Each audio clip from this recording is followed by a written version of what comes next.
지난 월요일부터 수요일까지 제가 군산의 어느 집회에 참석을 했다가 또 수요일날 끝나고서 오후에 집사람과 함께 제가 가고 싶었던 그리고 또 세 번째 방문하는 섬 선유도를 갔습니다. 옛날에는 군산에서 배를 타고 들어갔는데 이제는 거기에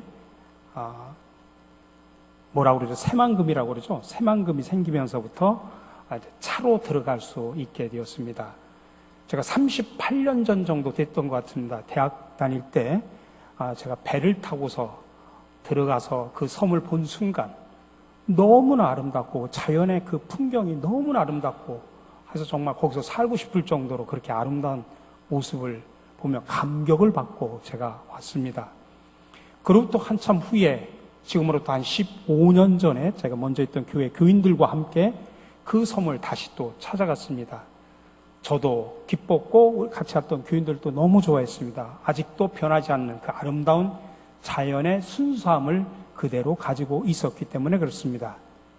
근데 이번에 세 번째 저희 집사람과 함께 차를 가지고 제가 들어가면서 그 섬을 간 순간 저는 실망을 했습니다. 새만금이 생기고 차가 들어가기 시작을 하니까 수많은 관광객들이 거기를 쉽게 들어오게 되다 보니까 관광객들이 쏟아져 들어오니까 뭐가 생기기 시작합니까? 식당이 생기죠. 펜션이 생기죠. 그러다 보니까 바닷가는 완전 쓰레기더미입니다. 그 모습을 보면서 제가 38년 전에 그 모습, 15년 전에 그 아름다웠던 섬의 아름다운 순수성을 잃어버린 그 섬의 모습을 보면서 제가 얼마나 실망을 하고 돌아왔는지 모릅니다. 그러면서 동시에 그 자연의 모습을 바라보면서 저 자신을 성찰을 할 수 있는 그런 시간을 갖게 되었습니다. 지금까지 제가 목회를 해왔지만 앞으로 몇 년을 더 목회를 할지 하나님께서 몇 년을 더 허락해 주실지는 모르겠지만 제가 마지막 목회 인생을 어떻게 마무리를 할 것인가 깊이 묵상하고 성찰하는 시간을 가졌습니다. 특별히 요즘 무너져가는 한국 교회의 모습들 때문에 많은 사람들이 실망하죠. 솔직히 말해서 무너져가는 교회 모습의 가장 핵심적인 원인은 목사입니다. 목회자들 때문에 교회가 시끄럽고 무너져갑니다. 요즘 사회에서 이게 종교냐? 유력 일간지에 나온 타이틀입니다. 정말 목불인견이죠. 차마 눈뜨고 볼 수 없는 그런 모습들의 이야기입니다.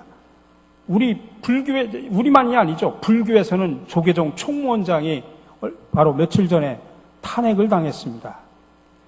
장로교 가운데 가장 큰 교단이고 가장 큰 교회고 또 열심히 새벽 기도를 가장 많이 한다는 그렇게 뜨겁게 기도하는 교회가 목사님의 세습을 그냥 자연스럽게 받아들이는 그 모습을 보면서 정말 이게 종교냐라고 하는 타이틀 그대로 정말 많은 사람들의 실망을 주는 그런 모습을 보게 되죠.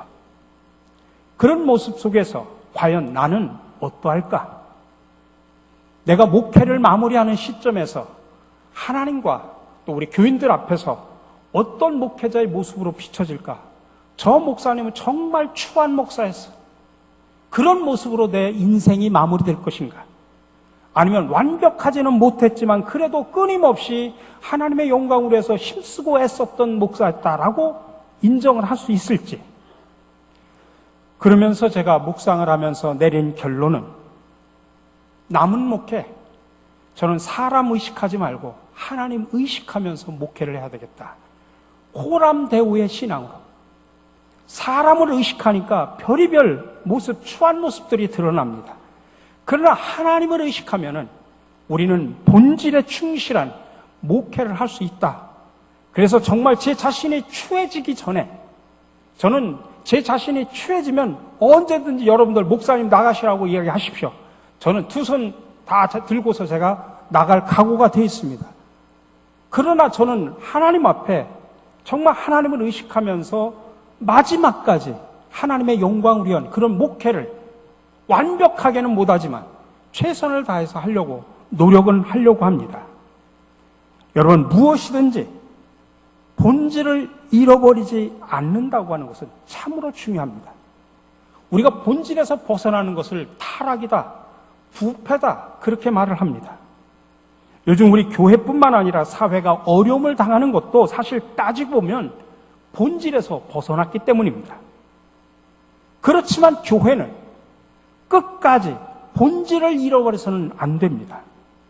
그래서 예수님께서는 본질을 잃어버리면 얼마나 쓸모없는 존재가 되는가를 명쾌하게 산상수훈에서 말씀하고 있습니다. 마태복음 5장 13절에서 분명하게 말합니다. 너희는 세상의 소금이니 소금이 그 맛을 잃으면 무엇으로 짜게 하려? 소금의 본질이 뭡니까? 짜게 하는 겁니다. 짠맛입니다. 근데 만약에 소금이 그 본질 짠맛을 잃어버리면 더 이상 소금이 아니라는 이야기입니다. 마찬가지로 교회도 본질을 잃어버리면 교회도 그런 꼴이 될 수밖에 없다고 하는 그런 이야기입니다. 자, 그렇다면 교회 본질이라고 하는 게 뭘까? 교회는 엄밀히 말하면 예수 그리스도의 사역을 이어가는 게 바로 교회입니다. 예수님이 이 땅에 오셔서 하셨던 일을 교회가 주님이 오실 그때까지 지속하는 것, 그것입니다. 그게 바로 교회 본질입니다. 그러면 예수님은 이 땅에 오셔서 어떤 사역을 하셨을까? 오늘 본문에 보면 예수님의 세 가지 사역을 우리에게 보여주고 있습니다. 영어로는 teaching, preaching, healing이라고 표현합니다. 오늘 23절의 말씀입니다. 예수께서 온 갈릴리에 두루 다니사 그들의 회당에서 가르치시며 천국 복음을 전파하시며 백성 중에 모든 병과 모든 약한 것을 고치시니. 성경이 말하는 예수님의 사역이 세 가지입니다. 가르치는 사역입니다. 회당에서 가르치셨다. 그리고 두 번째, 복음을 전파하는 사역입니다. 천국 복음을 전파하시며, 세 번째, 치유하는 사역입니다. 백성 중에 모든 병과 모든 약한 것을 고치시니. 그러므로 우리 교회도 예수님이 하셨던 이 세 가지 사역을 지속적으로 변함없이 할 때 우리 교회는 교회 본질을 잃어버리지 않고 건강한 교회로 나아갈 수 있다고 믿습니다. 첫 번째로 예수님의 사역이 회당에서 가르치셨다는 것입니다. 가르치는 사역이 첫 번째입니다. 물론 예수님은 이 땅에 오셔서 수많은 기적을 행하셨습니다. 무리를 걷기도 하시고 수많은 죽은 나사로를 살리기도 하시고 수많은 환자를 고치기도 하셨습니다. 그러나 이런 사역보다도 더 중요했던 사역은 12명의 제자들을 선택해서 그들을 가르치고 세우는 사역을 했습니다. 아마 예수님의 3년의 공생의 사역을 어찌 보면 12명의 제자를 세우는 사역이었다, 이렇게 말을 해도 과언이 아닙니다. 그래서 선교학자로 알려진 로버트 쿨만이라고 하는 분은 이런 말을 했습니다. 예수님의 사역은 사람을 세우는 사역이었다. 그러므로 교회가 예수님의 사역을 잘 감당하려고 하면 이 가르치는 사역을 잘 감당해야 됩니다. 그래서 앞으로 민족과 세계에 거룩한 영향력을 끼칠 수 있는 그런 인재를 세우는 사역을 해야 되는 것입니다. 여러분, 우리 한국 개화기 초기에 기독교가 들어오면서 많은 사람들이 교회로 들어와서 신앙으로, 말씀으로 훈련을 받고 교육을 받았습니다. 그래서 독립운동가로, 민족의 지도자로, 민족에 지대한 영향을 끼쳤습니다. 이렇게 당시에는 많은 지도자들이 교회를 통해서 신앙 교육을 받아 세상에 거룩한 영향력을 끼치는 리더로서의 역할을 감당했습니다. 그런데 안타깝게도 지난 수십 년간 한국 교회는 이 일에 실패를 했습니다. 인재를 키우고 세계를 믿음으로 리더할 일꾼을 세우는 일에 제대로 감당을 하지 못했습니다. 보십시오. 지난 시절에 기독교인 대통령만 우리 최근의 역사 속에서 3명이었습니다.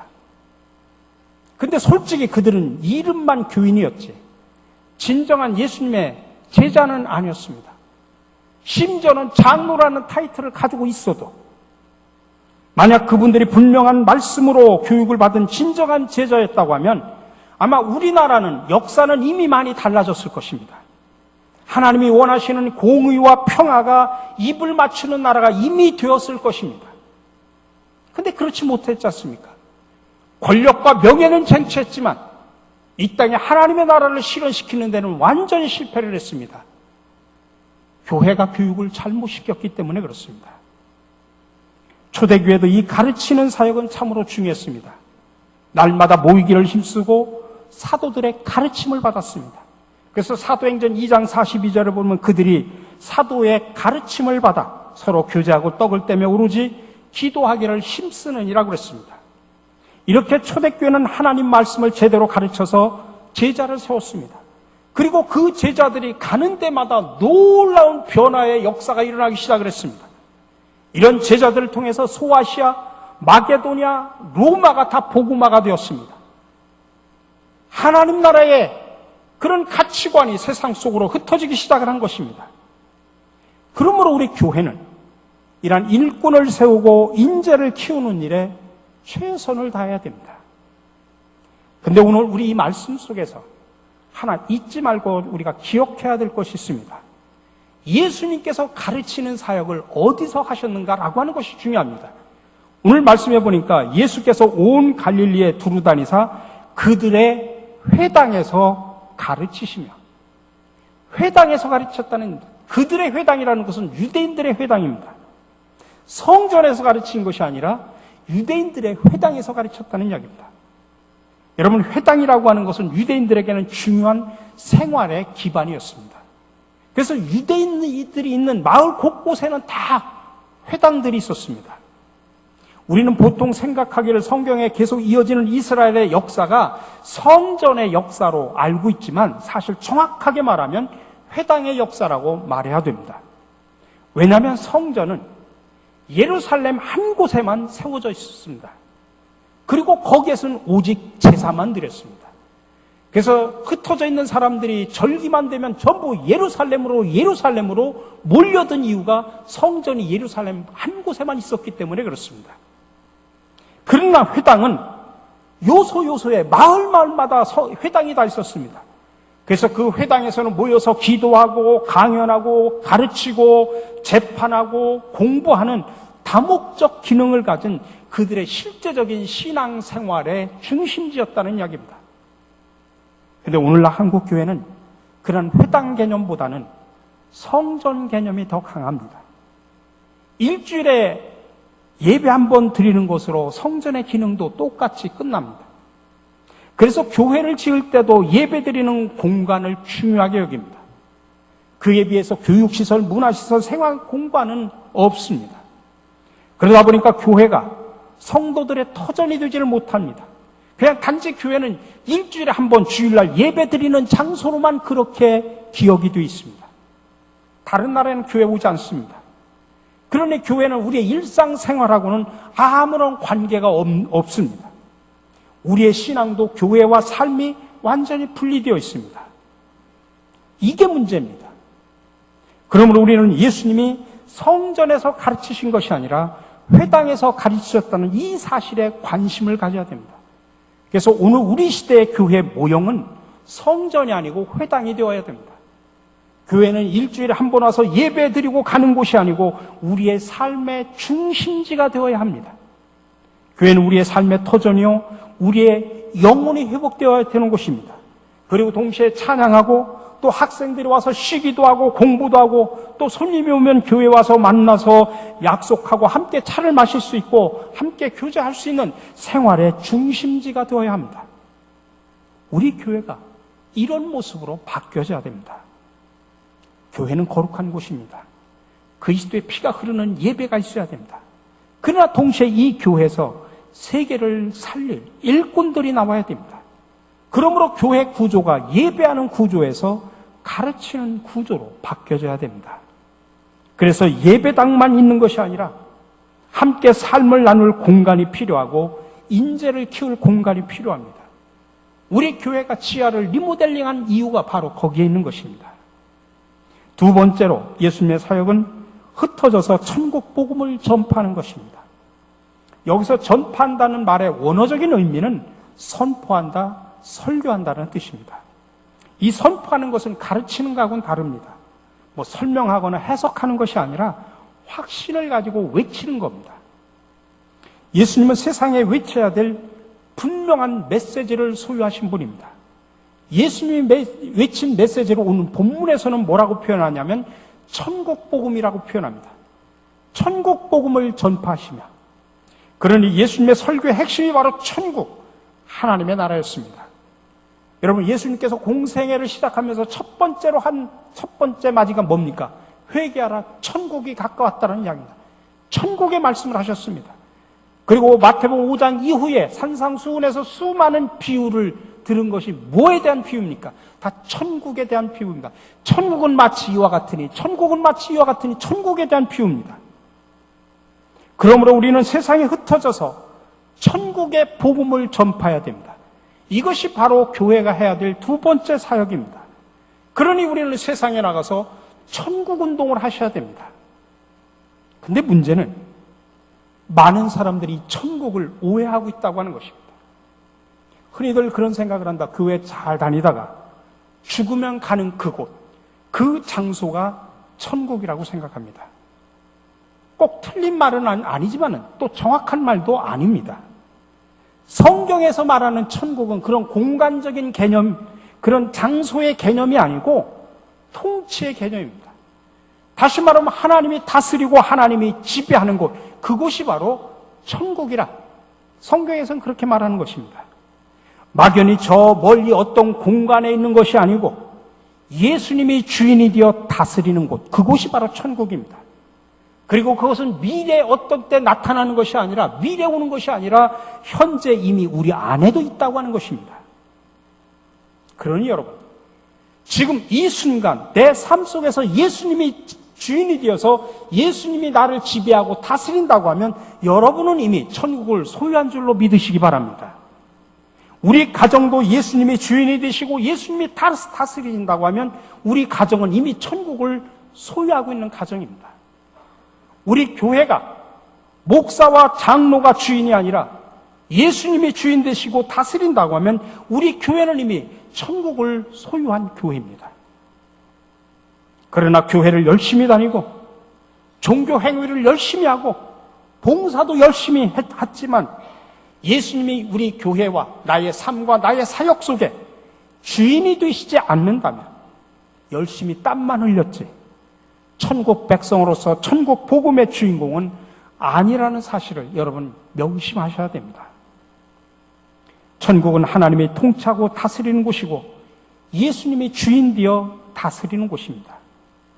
그러므로 우리는 세상에 흩어져서 세상적인 가치관에 물들은, 그래서 세상적인 가치관이 다스리고 있는 그 세상에 나가서, 아니 물질과 권력이 지배하는 그 세상에 나가서 하나님 나라의 가치관으로 하나님이 지배하고 통치하는 그 세상으로 바뀌도록 노력해야 되고 우리가 그렇게 실천하며 살아야 됩니다.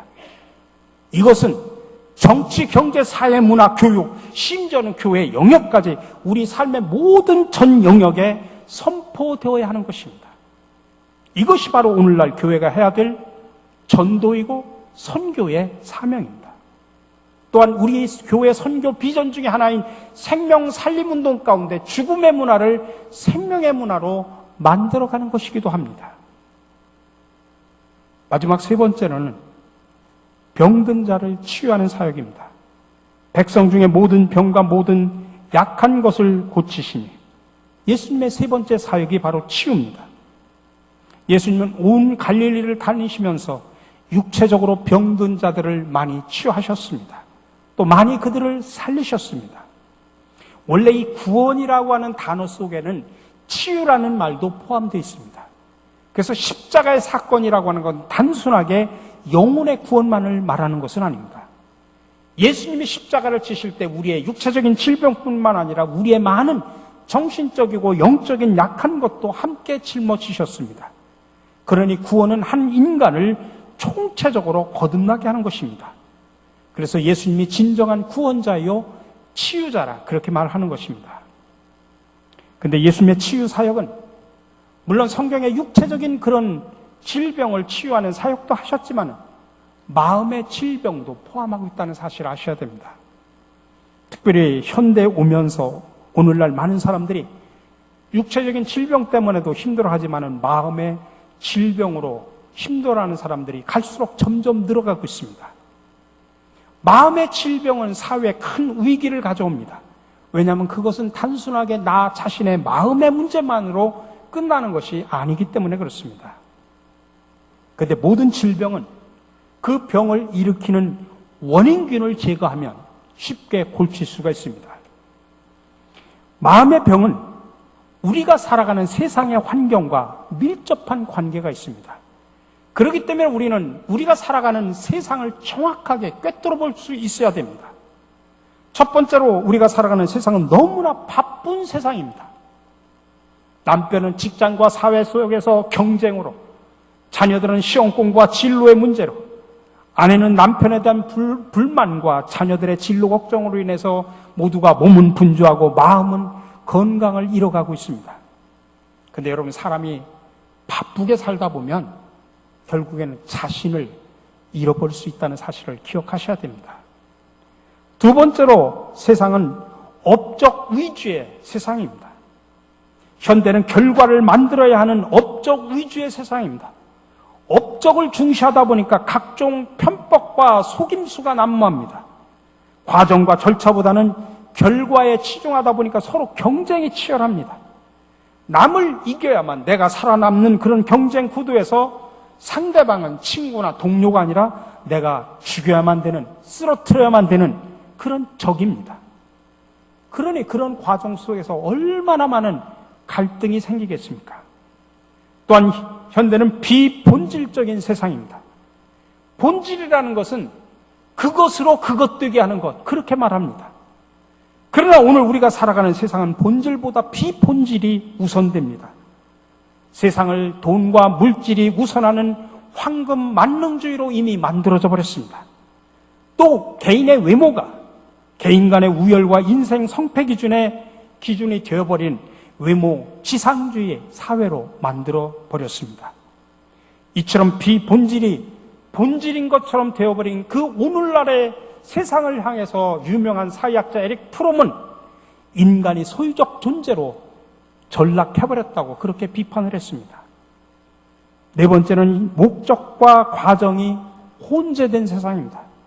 그 대표적인 현상이 돈을 인생의 목적으로 삼고 오직 돈 벌기 위해서만 살아가는 것입니다. 물론 돈이 아무리 필요하고 좋다고 할지라도 우리 인생의 목적이 될 수는 없습니다. 돈을 버는 것은 인생의 한 과정일 뿐입니다. 그런데 오늘 우리가 사는 세상은 그렇게 목적과 과정이 뒤섞인 정말 저급한 세상이 되어가고 있습니다. 또 현대는 우울증, 그러기 때문에 마음의 문제가 가득한 세상이 되어버렸습니다. 마음의 질병인 우울증이 점점점 갈수록 늘어가고 있습니다. 이 거대한 세상의 한 복판에서 아무도 내 마음을 알아주는 사람이 없다고 느끼는 사람들이 갈수록 많아지고 있습니다. 결국 나 혼자라는 생각에 부딪히는 사람들은 다른 누구에게도 마음의 문을 열지 않습니다. 그리고 자신의 동굴 속에 갇혀 있으므로 마음의 병을 더 키워가고 있습니다. 이처럼 우리가 살고 있는 세상은 밖으로는 정말 휘황찬란한 야경을 보여주면서도 안으로는 마치 뒷골목의 음산한 분위기와 같은 우울증과 정신질환이 만연된 사회라고 볼 수 있습니다. 여러분, 이 마음의 질병은 최첨단 무엇으로도 고칠 수가 없습니다. 오직 마음의 치유로부터 회복되는 것이기 때문에 이를 위한 진단과 처방이 시급합니다. 모든 변화의 출발점은 마음입니다. 그러므로 우리의 상실된 마음을 방치해서는 안 되죠. 그 마음이 우리 인생을 망가뜨릴 수도 있고 살릴 수도 있기 때문에 그렇습니다. 근데 문제는 이렇게 열심히 신앙생활하는 우리들 가운데도 마음의 질병으로 힘들어하는 교인들이 얼마나 많은지 모릅니다. 이렇게 마음으로 아파하는 성도들을 향해서 왜 열심히 신앙생활하는데 왜 아프냐? 그런 식으로 따져 묻듯이 말해서는 안 됩니다. 왜 그러냐면 마음의 질병은 믿음과는 상관없이 얼마든지 걸릴 수 있는 질병이기 때문입니다. 여러분, 20세기 최고의 영성가라고 하는 헨리 나우엔, 그리고 캘커타의 성인이라고 하는 마더 테레사, 기독교 선교 역사의 가장 위대한 선교사라고 알려져 있는 중국에 가서 선교했던 윌리엄 캐리도 마음의 질병, 우울증 때문에 힘들어했던 사실을 아십니까? 아니, 성경 속으로 들어가 봅시다. 당대 의인이라고 하는 욥도 우울증에 시달렸습니다. 걸출한 예언자, 신비로운 예언자였던 여러분 엘리야도 마음의 질병, 우울증으로 힘들어하고 아파했습니다. 이처럼 연약한 것이 우리 인간의 본래 모습이라는 이야기입니다. 그러므로 우리의 연약함을 인정하고 우리가 적절하게 도움을 받는 것이 필요합니다. 그러기 위해서는 몇 가지 필요한 것인데, 첫 번째로는 공감이 가득한 토양을 만들어야 됩니다. 특별히 선한 사마리아인의 정신을 간직한 교회는 앞장서서 이 마음의 병으로 어려움을 겪는 성도들을 도울 수 있어야 됩니다. 마음의 병을 앓고 있는 사람에게 힘내세요, 내게 힘 주시는 자 안에서 내게 능력 주시는 자 안에서 힘을 주신다고 사도 바울이 그렇게 말하지 않았습니까? 그렇게 접근해서는 안 된다는 이야기입니다. 전혀 도움이 되지 않는 접근입니다. 이 말을 들으면 여러분들, 그 사람들이 말은 안 하지만 속으로 어떻게 얘기하는 줄 아십니까? 나도 알아요. 내가 바본 줄 아십니까? 내가 신앙생활 1, 2년 했습니까? 나도 다 해봤어요. 근데 당신도 내 입장이 되면 그런 말 함부로 하지 못할 겁니다. 그렇게 말할 겁니다. 그러나 여러분, 그들에게 말씀으로, 신앙으로 정답을 주는 게 해결 방법이 아니라는 이야기입니다. 근데 많은 신앙인들은 그런 마음의 질병을 앓고 있는 사람에게 꼭 말씀을 가지고 정답을 주려고 합니다. 전혀 도움이 되질 않습니다. 오히려 절대 공감을 해 주셔야 됩니다. 그게 더 효과적이라는 이야기입니다. 와서 마음이 아프다고 애원하는 환자가 있다고 하면, 여러분 정말 마음이 아프시겠군요. 얼마나 힘드셨어요? 얼마나 그동안 힘들어서 아파했습니까? 하면서 끌어안아 주십시오. 손을 잡아 주십시오. 차라리 제가 당신의 아픔을 위해서 제가 뒤에서 할 수는 없지만은 제가 최대한 기도로 제가 힘이 되어 줄게요. 그럼 공감을 해 주세요. 정답을 주려고 하지 마시고 그런 풍토를 만드셔야 된다는 이야기입니다. 두 번째로, 마음의 병은 하나님의 심판이 아니라 질병이라는 생각을 정확하게 가지셔야 됩니다. 교회 보면 많은 교회와 성도들이 어떤 생각을 하면 예수를 잘 믿으면 복 받고 잘못 믿으면 심판받는다고 이야기합니다. 그런 기복신앙을 갖고 있습니다. 그래서 신앙인들 가운데 문제가 생기고 어려움이 생기고, 그렇게 신앙생활 못하더니 저주받은 거, 심판받은 거 아니야? 그렇게 쉽게 정죄를 합니다. 여러분, 아닙니다. 신앙의 우인들도, 예수님을 잘 믿는 사람들도 마음의 질병을 가질 수 있습니다. 이렇게 질병에 노출되고 감염되고 아파하고 고통을 겪는 게 연약한 인간이라 이 말씀입니다. 그러므로 마음의 병은 하나님의 심판이 아니라 그것도 질병입니다. 우리가 다양한 질병을 갖고 있지 않습니까? 누구나 다 질병이 있으면 우리가 병원에 가서 진찰하고 약을 먹지 않습니까? 그렇게 인식을 하셔야 됩니다. 그런 실질적인 노력을 하셔야 됩니다. 그래서 교회는 치유자의 관점 속에서 아파하는 성도들을 바라봐야지 말씀을 가지고 그렇게 쉽게 정죄를 해서는 안 된다는 이야기입니다. 또 하나 기억해야 되는 것은, 마음의 병은 하나님의 선물이라고 하는 역설의 은총을 기대할 수 있어야 됩니다. 여러분, 우리 신앙은 다 역설입니다.